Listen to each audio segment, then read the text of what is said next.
So who's going to be this year's version of Jamar Chase or Jalen Waddle as a rookie wide receiver who bursts out of the gate as a wide receiver one? Well, this is the Fantasy Sports Boss, Mike Kineski, and I decided to sit down and take a close look at the 5 prime candidates who can possibly reach that level for the 2022 season. And I've come up with a name that I think is the one that should be targeted above all others. All right. Now, before I go any further, make sure you hit the subscribe button. Also, hit the notification button so you're notified whenever new videos are added. So for the 5 receivers that I looked at, I chose Drake London of the Falcons, Garrett Wilson of the Jets, Chris Olave of the Saints, Jameson Williams of the Lions, Jahan Dotson of the Redskins, and Treylon Burks, of the Titans. Okay. So 6 names, I chose 6 guys. And I work backwards in the process of elimination to see which guy, stands above the others. Now, last year, just to put things in perspective, in the big money league that I take part in, very high stakes competitive league, the winner had not only Jamar Chase, but also Jalen Waddle. He drafted both of them in sort of the early middle round area. And obviously that paid off handsomely as he got 2 wide receiver ones for the price of, an early middle round draft pick in both cases. So it goes to show you, if you really can nail this, you really can put your team on the path to success. Now, right off the bat, I eliminated Treylon Burks. All right. Now, it hasn't been a good summer for Burks.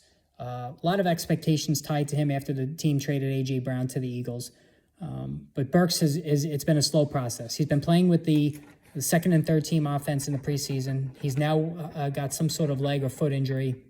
Mike Vrabel has spoken about some frustrations about his practice habits and how he's doing in practice, and is a little slow picking up the offense. So it looks like Burks is going to be brought along slowly, and that just for that primarily more than anything else, and also the fact that it's a run-heavy offense, very run-heavy offense, I had to eliminate Burks. All right, next to be eliminated was Jameson Williams. Now, Jameson Williams might be the most talented player of any receiver from this past May's draft. The problem with Williams is he's coming back from a torn ACL. He likely will begin the season on PUP.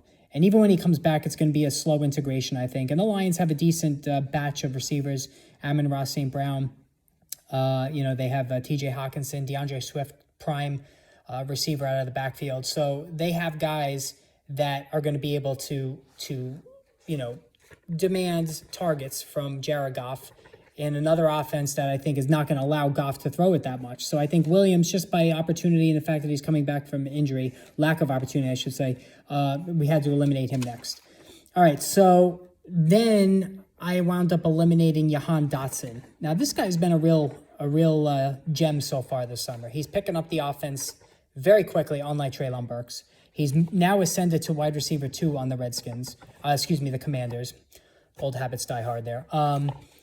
So that much props and kudos to Dotson. But he's got Carson Wentz as his quarterback, and we all know the big negative that can be.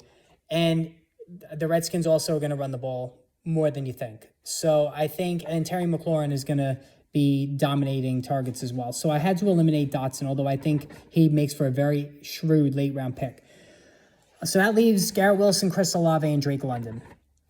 I tossed Wilson next, all right? So Wilson made the final 3, but then I eliminated him for the fact that Elijah Moore, to me, is the true breakout receiver on this offense, all right? Now, there is shaky quarterback play. Zach Wilson has not looked good last year in the preseason as well before he got injured. I actually think Joe Flacco might be a better quarterback in terms of fantasy-wise for the receivers on the Jets, but I think Elijah Moore is the top guy. You have the 2 tight ends that were brought in, the 2 pass-catching tight ends that were brought in. You have Michael Carter and Breece Hall, running backs who can catch the ball out of the backfield. Corey Davis is still there as the 3rd wideout. So I think there's a lot of mouths to feed in this offense with some questionable quarterback play. And so that's why, and Moore, I think, is the top guy. So that's why I had to eliminate Wilson. So that left Drake London and Chris Olave. Now, between the 2, I wound up going with Olave. Olave, if I had one choice of any rookie receiver to pick to make sure they were on my team, it's Olave. Love this guy. He is a tremendous route runner, good speed, tracks the ball well, can go up and get it. He is only 6'1", but he can really jump. A little on the thin side, so getting off jams off the line of scrimmage might be his biggest challenge. But he's got the perfect quarterback matchup with Jameis Winston. Winston, we all know, loves to sling it down the field. He was more disciplined last year before he tore his ACL, but he's back healthy. This is a good matchup between quarterback and rookie receiver. And, of course, we found out yesterday about Michael Thomas has a hamstring injury. He's always hurt. We can't depend on Michael Thomas. Jarvis Landry is just an underneath guy. Olave is, I think, going to lead this team in touchdown catches. He's going to lead this team in yardage. And now may even in targets with Michael Thomas injured. So Chris Olave is the guy. Drake London I do like, but Marcus Mariota, very, very, very shaky option at quarterback. And you have Kyle Pitts, who I think could be the top white out there. So Olave is the guy. Draft Chris Olave, everybody, because I think he can be a wide receiver, top wide receiver 2, maybe a wide receiver 1. I think what we saw out of Waddle and Chase last year is rare, but it could happen. And Olave is the guy that could be the one that does it, reaches that lofty status this season. All right, make sure you hit the like and subscribe button and also the notification button. More videos will be added as we go along, especially instant injury updates and Football Friday live stream on Friday. All right, guys, we'll talk soon.